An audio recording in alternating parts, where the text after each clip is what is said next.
जय श्री कृष्ण दोस्तों। आज हम बात करेंगे उस अद्भुत दिन की जब ब्रज में जन्म हुआ योगेश्वर श्री कृष्ण का, जन्माष्टमी के पावन पर्व की। साथ ही जानेंगे उनके जीवन की प्रेरणादायक कथा। भागन जन्माष्टमी का महत्व। हर साल भाद्रपद मास की कृष्ण पक्ष की अष्टमी को हम कृष्ण जन्माष्टमी मनाते हैं। ये वही रात थी जब मथुरा की कारागार में कंस के अत्याचारों के बीच माता देवकी और वासुदेव के घर जन्म हुआ था उस बालक का, जिसने आगे चलकर धर्म की स्थापना की।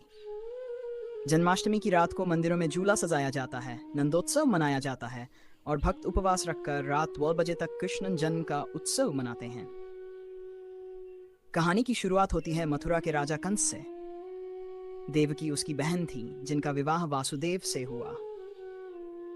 विवाह के समय आकाशवाणी हुई, हे कंस, तुम्हारा अंत देवकी की 8वीं संतान के हाथों होगा। यह सुनकर कंस ने देवकी और वासुदेव को कैद में डाल दिया।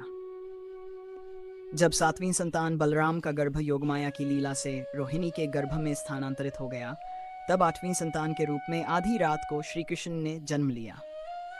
चमत्कारिक रूप से जेल के पहरेदार सो गए, दरवाजे खुल गए और वासुदेव जी ने शिशु को यमुना पार कर गोकुल में नंद बाबा के घर पहुंचाया। गोकुल में यशोदा मैया के आंचल में पले श्री कृष्ण ने अपनी बाल लीलाओं से सबको मोहित कर लिया। माखन चोरी, गोपियों संग रास और कालिया नाग का दमन, हर लीला में उनका दिव्य स्वरूप छलकता था। युवा होते ही कृष्ण मथुरा लौटे और मल्लयुद्ध में चाणूर और मुष्टिक को हराकर कंस का वध किया। इस प्रकार मथुरा को अत्याचार से मुक्त कराया। श्री कृष्ण का जीवन केवल लीलाओं तक सीमित नहीं था। महाभारत में उन्होंने अर्जुन को कुरुक्षेत्र में धर्म, कर्म और भक्ति का अद्वितीय संदेश दिया। यही श्रीमद् भगवद गीता है।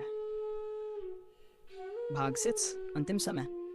द्वारका में अपने जीवन के अंतिम समय में श्री कृष्ण ने स्वयं अपने लीला अवतार का समापन किया और वैकुंठ धाम को प्रस्थान किया। भगवान श्री कृष्ण का जीवन हमें सिखाता है। इस जन्माष्टमी पर हम सब मिलकर एक संकल्प लें कि हम उनके बताए हो जाएं। जय श्री कृष्ण।